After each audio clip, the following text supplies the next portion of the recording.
ಬೀದರ್ ಜಿಲ್ಲೆಯ ಭಾಲ್ಕಿ ತಾಲೂಕಿನ ಹಿಂದುಳಿದ ವರ್ಗಗಳ ಕಲ್ಯಾಣ ಇಲಾಖೆಯ ಅಧಿಕಾರಿ ವಿಜಯ್ ಮಾಲಾ ಅವರು ಕರ್ತವ್ಯ ಲೋಪವೆಸಗಿದ್ದಾರೆ. ಬೇಜವಾಬ್ದಾರಿತನದಿಂದ ಕೆಲಸ ಮಾಡ್ತಾ ಇದ್ದಾರೆ. ಬರೀ ಅಧಿಕಾರಿ ಅಷ್ಟೇ ಅಲ್ಲದೆ ಕಚೇರಿ ಸಿಬ್ಬಂದಿಗಳು ಕೂಡ ಕರ್ತವ್ಯ ಲೋಪವೆಸಗಿದ್ದಾರೆ ಎಂದು ಕನಕ ಬ್ರಿಗೇಡ್ನ ಅಧ್ಯಕ್ಷರಾದ ರಾಕೇಶ್ ಕುರುಬಖೇಳಿಗೆ ಅವರು ಮಾತನಾಡಿ ಗಂಭೀರ ಆರೋಪ ಮಾಡಿದ್ದಾರೆ. ನನ್ನ ಕೆಲಸದ ಸಂಬಂಧ ಕಚೇರಿಗೆ 3-4 ಬಾರಿ ಅಲೆದಾಡಿದ್ದೇನೆ. ಅವರು ಲಭ್ಯ ಇರಲಿಲ್ಲ. 9 ಗಂಟೆ ಆದರೂ ಕಚೇರಿಯಲ್ಲಿ ಇರಲಿಲ್ಲ. ಬರೀ ತಾಲೂಕಾ ಅಧಿಕಾರಿ ಅಷ್ಟೇ ಅಲ್ಲದೆ ಒಬ್ಬ ಸಿಬ್ಬಂದಿಯೂ ಕೂಡ ಕಚೇರಿಯಲ್ಲಿ ಇರಲಿಲ್ಲ. ಯಾರಿಲ್ಲ ಅಂದ್ರೂ ಅಟ್ಲೀಸ್ಟ್ SDA FDA ಆದರೂ ಕೂಡ ನಮ್ಮ ಸಮಸ್ಯೆಗಳನ್ನ ಕೇಳಲಿಕ್ಕೆ ಇರಬೇಕು. ನಾವು ಯಾರ ಮುಂದೆ ಹೇಳಿಕೊಳ್ಳಬೇಕು ಎಂದು ಈ ಮೂಲಕ ಪ್ರಶ್ನೆ ಮಾಡಿದ್ದಾರೆ. ಹಳ್ಳಿ ಭಾಗದಿಂದ ಜನಸಾಮಾನ್ಯರು ಕೆಲಸಕ್ಕಾಗಿ ಬರ್ತಾರೆ, ವಿದ್ಯಾರ್ಥಿಗಳು ಬರ್ತಾರೆ. ಈ ರೀತಿ ಇಡೀ ಕಚೇರಿನೇ ಖಾಲಿ ಇದ್ರೆ ಯಾರನ್ನ ಕೇಳಬೇಕು ಹೇಳಬೇಕು ಎಂದು ಪ್ರಶ್ನೆ ಮಾಡಿದ್ದಾರೆ. ಹಾಗಾಗಿ ಈ ರೀತಿ ಕರ್ತವ್ಯ ಲೋಪವೆಸಗಿದ ಅಧಿಕಾರಿಯ ವಿರುದ್ಧ ಕ್ರಮ ಕೈಗೊಳ್ಳಬೇಕು ಎಂದು ಈಗಾಗಲೇ ಈ ಸಂಬಂಧವಾಗಿ ಜಿಲ್ಲಾಧಿಕಾರಿಗಳಿಗೆ, ಮಾನ್ಯ ಜಿಲ್ಲಾ ಪಂಚಾಯತ್ ಮುಖ್ಯ ಕಾರ್ಯನಿರ್ವಾಹಕ ಅಧಿಕಾರಿಗಳಿಗೆ ಮನವಿ ದೂರು ನೀಡಿದ್ದೇನೆ. ವಿಡಿಯೋ ಸಮೇತವಾಗಿ ಮನವಿ ದೂರು ನೀಡಿದ್ದೇನೆ. ಹಾಗಾಗಿ ಇಂತಹ ನಿರ್ಲಕ್ಷ್ಯ ತೋರುವ, ಕರ್ತವ್ಯ ಲೋಪವೆಸಗಿರುವ ಹಿಂದುಳಿದ ವರ್ಗಗಳ ಕಲ್ಯಾಣ ಇಲಾಖೆ ಭಾಲ್ಕಿ ತಾಲೂಕಿನ ಅಧಿಕಾರಿಯ ವಿರುದ್ಧ ಸೂಕ್ತ ಕ್ರಮ ಕೈಗೊಳ್ಳಬೇಕು ಎಂದು ಅವರಿಗೆ ವರ್ಗಾವಣೆ ಮಾಡಿ ಎಂದು ಈ ಮೂಲಕ ಆಗ್ರಹ ಮಾಡಿದ್ದಾರೆ.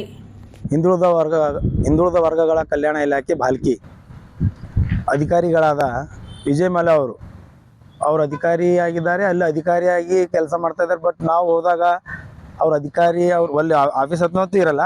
ಅದ್ರ ಜೊತೆಯಲ್ಲಿ ಸಿಬ್ಬಂದಿ ವರ್ಗದವರು ಯಾರೂ ಇಲ್ಲ. ನಾನು 8 ಗಂಟೆ ಕಚೇರಿ ಓಪನ್ ಆಗಬೇಕು. ಅವ್ರು 9 ಗಂಟೆ ಆದ್ರೂ ಏನದ ಅಂತಂದ್ರೆ ಅಧಿಕಾರಿಗಳು ಬೇರೆ ಇರೋದಿರಲ್ಲ.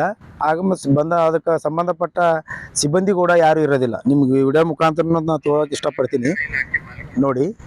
ಯಾಕಂದರೆ ಅವ್ರು ಯಾರನ್ನೂ ಏನಂತ ಬೇಜವಾಬ್ದಾರಿಯಿಂದ ಕೆಲಸ ಮಾಡ್ತಾ ಇದ್ದಾರೆ. ಹಾಗಾಗಿ ಕೂಡಲೇ ಅವರನ್ನು ನಮ್ಮ ಜಿಲ್ಲೆಯಿಂದ ಬೇರೆ ಜಿಲ್ಲೆಗೆ ವರ್ಗಾವಣೆ ಮಾಡಬೇಕು ಅಂತ ಅಧಿಕಾರಿ ನಮ್ಮ ಜಿಲ್ಲೆಗಾಗಲಿ ನಮ್ಮ ತಾಲೂಕಾಗಲಿ ಏನಂತ ಅವಶ್ಯಕತೆ ಇಲ್ಲ. ಯಾಕಂದರೆ ಹಿಂದುಳಿದ ವರ್ಗ ಕಲ್ಯಾಣ ಇಲಾಖೆ ಅಂದ್ರೆ ಒಂದು ಬಡ ಮಕ್ಕಳಿಗಾಗಲಿ, ಬಡವರಿಗೆ, ಕೂಲಿ ಕಾರ್ಮಿಕರಿಗೆ ಸಂಬಂಧಪಟ್ಟಂಥ ಒಂದು ಇಲಾಖೆ ಆಗಿರುತ್ತೆ. ಹಾಗಾಗಿ ನಮ್ಮಂಥವ್ರದೇ ಈಗ ನಾವು ಹೋರಾಟಗಾರ ಇದ್ವಿ. ಈಗ ನಾವು ಹೋರಾಟಗಾರಿದ್ರೆ ಈ ಪರಿಸ್ಥಿತಿ ಇದೆ. ಈಗ ಸಾಮಾನ್ಯ ವ್ಯಕ್ತಿಗಳು ಇರ್ತಾರೆ, ಸಾಮಾನ್ಯ ಜನರು ಇರ್ತಾರೆ. ಅವ್ರದ್ದೆಲ್ಲ ಯಾವ ಥರ ಪರಿಸ್ಥಿತಿ ಆಗ್ಬೋದು. ಏನಂದರೆ ನಾವು ಹೋದಾಗೆ ಅವ್ರ ಕಚೇರಿಯಲ್ಲಿ ಲಭ್ಯ ಇರೋದಿಲ್ಲ, ಸಿಗೋದಿಲ್ಲ ನಮಗೆ. ಮತ್ತು ಅವ್ರಿಗೆ ನಾವು ಕೇಳ್ತೀವಿ, ಫೋನ್ ಮಾಡಿ, ಕರೆ ಮಾಡಿ. ಏನಂತಂದರೆ ಮೇಡಮ್ ಇಲ್ಲಿ ನೋಡಿರಿ, ತಾವು ನೋಡ್ಬೋದು, ನಿಮಗೆ ತೋರಿಸ್ತೀನಿ. ನಾವು ಕರೆ ಮಾಡಿ ಕೇಳಿದಾಗ ಅವ್ರು ಹೇಳ್ತಾರೆ, ನಾನು ಆಫೀಸ್ ಕೆಲಸಕ್ಕೆ ನಾನು ಜಿಲ್ಲೆಗೆ ಬಂದಿದ್ದೀನಿ, ನಾನು ಬೀದರ್ಗೆ ಬಂದಿದ್ದೀನಿ, ನಾನು ಇವಾಗೆ ಬಂದಿದ್ದೀನಿ ಸರ್. ಎಲ್ಲ ಯಾರಾದ್ರೂ ಇದಿರಬೇಕು ನೋಡಿ ಸರ್, ತಾವು ನೋಡ್ಬೋದು. ಹಾಗಾಗಿ ನಾವು ಕೇಳಿದಾಗ ಅವ್ರು ಅದು ಹೇಳ್ತಾರೆ. ಹೇಳಕ್ಕೆ ನಾನಂತೆ, ಸರ್ ಮೇಡಮ್ ಅವರೇ, ನೀವಂತೂ ಹೋಗಿದ್ದೀರಾ, ಮತ್ತು ಕಚೇರಿಯಲ್ಲಿ ಸಿಬ್ಬಂದಿ ಯಾರಾದರೂ ಇರಬೇಕಲ್ಲ ರೀ. ಸಿಬ್ಬಂದಿ ಕೂಡ ಇಲ್ಲ. ಹಾಗೆ ಬೇಜವಾಬ್ದಾರಿಯಿಂದ ಕೆಲಸ ಮಾಡ್ತಾ ಇದ್ದಾರೆ, ಅಧಿಕಾರಿಗಳಾಗಲಿ ಸಿಬ್ಬಂದಿಗಳಾಗಲಿ. ಹಾಗಾಗಿ ನಾನು ಈ ಮಾಧ್ಯಮ ಮುಂದೆ ಏನು ಹೇಳಕ್ಕೆ ಇಷ್ಟಪಡ್ತೀನಿ ಅಂದರೆ, ಇಂಥ ಅಧಿಕಾರಿಗಳು, ಇಂಥ ಭ್ರಷ್ಟರು, ಇಂಥವ್ರು ಏನದ ಅಂದ್ರೆ ಯಾರು ಇರಕ್ಕೆ ನಮ್ಮ ತಾಲೂಕದಲ್ಲಿ ಆಗಲಿ, ನಮ್ಮ ಜಿಲ್ಲೆದಲ್ಲಿ ಇವ್ರಿಗೆ ಯಾರನ್ನೂ ಏನದ ಅಂತಂದ್ರೆ ಇದು ಕ್ರಮ ತಗೋಬೇಕು.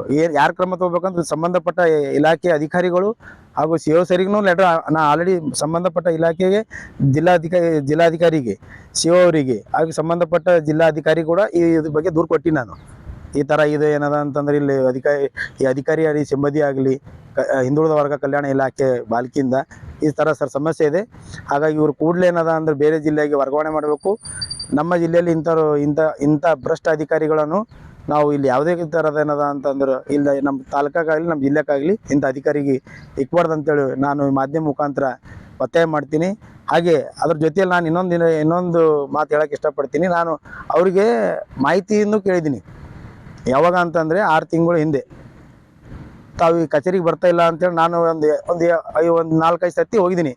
ಹೋದಾಗ ನನಗೆ ಸಿಕ್ಕಿಲ್ಲ ಅಂದಮ್ಯಾಗ ನಾನೇನು ಕೇಳಿದೆ, ಸರ್ ಕರೆಕ್ಟಾಗಿ ಬರ್ತಾ ಇಲ್ಲ ಮೇಡಮ್ ಅವ್ರಂದ್ರೆ, ನಾವು ಬರ್ತೀವಿ ರೀ ಹಿಂಗೆ ಅಂತ ನಮಗೆ ಏನದ ಅಂದ್ರೆ ಹಾರಿಕೆ ಉತ್ತರ ಕೊಡ್ತಾರೆ. ಹಾಗೆ ನಾನು ಮಾಹಿತಿಯಲ್ಲಿ ಕೇಳಿದೆ ಅವರಿಗೆ, ನೀವು ಬಯೋಮೆಟ್ರಿಕ್ಕು ಮತ್ತು ನೀವು ಪ್ರವಾಸಿ ದಿನಾಚಾರಿ ಮತ್ತು ನಿಮ್ಮ ಬಯೋಮೆಟ್ರಿಕ್ಕು ನಾನು ನಿಮ್ಮ ಪ್ರತಿಗಳು ಕೊಡಬೇಕು ಮೇಡಮ್ ಅಂತ ಕೇಳಿದಾಗ ಅವ್ರು ಹೇಳ್ತಾರೆ, ಲಿಖಿತ ರೂಪದಲ್ಲಿ ಬರೆದಿ ನಿಮ್ಗೆ ಯಾವುದೇ ಥರದ ನಮಗೆ ನೀವು ನಮ್ಮದು ವೈಯಕ್ತಿಕ ಮಾಹಿತಿ ಕೊಡೋಕೆ ನಿಮ್ಗೆ ಬರೋದಿಲ್ಲ ಅಂತ ಲಿಖಿತ ರೂಪದ ಕೂಡ ನನಗೆ ಹಿಂಬರ ಕೊಟ್ಟಿದ್ದಾರೆ. ಅದು ಕೂಡ ನಿಮ್ಗೆ ನಾನು ಮಾಧ್ಯಮದವರಿಗೆ ಕೊಡ್ತೀನಿ. ಅದು ನೋಡಿ ತಾವು ಇದು ಮಾಡಬೇಕು. ಆಯ್ತು, ಅವ್ರು ಯಾವಾಗ ಬರ್ತಾರೆ ಯಾವಾಗಿಲ್ಲ ತಂಬಿರುತ್ತೆ. ಆಮೇಲೆ ಕಚೇರಿಯಲ್ಲಿ ಕ್ಯಾಮ್ರಾಗಳು ಇರುತ್ತೆ. ಅದೆಲ್ಲ ತಾವೇನದ ಅಂದ್ರೆ ಮಾಧ್ಯಮದವರು ಸ್ವವಿಚಾರವಾಗಿ ಇದು ಮಾಡಬೇಕು. ಹಾಗೆ ಸಂಬಂಧಪಟ್ಟ ಸಂಬಂಧಪಟ್ಟ ಅಧಿಕಾರಿಗಳು, ಜಿಲ್ಲಾಧಿಕಾರಿಗಳು, ಹಾಗೆ ಜಿಲ್ಲಾಧಿಕಾರಿಗಳು ನಮ್ಮ ಹಾಗೆ ಸಿ ಅವ್ರಿಗೂ ಅದನ್ನು ಆಲ್ರೆಡಿ ಯಾವುದು ಏನದಂದ್ರೆ ದೂರು ಕೊಟ್ಟಿದ್ದೀನಿ. ತಾವು ಸಂಬಂಧಪಟ್ಟ ಇಲಾಖೆದವರು ಕೂಡ ಅವ್ರು ನಂಗೆ ಹಿಂಬರ ಕೊಟ್ಟಿದ್ದಾರೆ ಅವರು. ಸರ್ ನಾವು ಅವ್ರ ಬಗ್ಗೆ ಕ್ರಮ ತಗೋತೀವಿ ಅಂತೇಳಿ ಅದು ಕೂಡ ನಿಮ್ಮ ಕಾಪಿ ಕೊಡ್ತೀನಿ ನಾನು. ಹಾಗಾಗಿ ಅಂಥ ಅಧಿಕಾರಿಗಳು, ಅಂಥ ಸಿಬ್ಬಂದಿಗಳು ಕೂಡಲೇ ಏನದಂದ್ರೆ ಬೇರೆ ಜಿಲ್ಲೆಗೆ ವರ್ಗಾವಣೆ ಮಾಡ್ಬೇಕಂತೇಳಿ ನಾನು ಈ ಮಾಧ್ಯಮ ಮುಖಾಂತರ ಹೇಳಲು ಇಷ್ಟಪಡ್ತೀನಿ. ನಾನು ರಾಕೇಶ್ ಕುರುಬ್ ಕಡೆಗೆ ಜಿಲ್ಲಾಧ್ಯಕ್ಷ ಕನಕ ಬ್ರಿಗೇಡ್ ಜಿಲ್ಲಾಧ್ಯಕ್ಷ ಕೆಲಸ ಮಾಡ್ತಾ ಇದ್ದೀನಿ.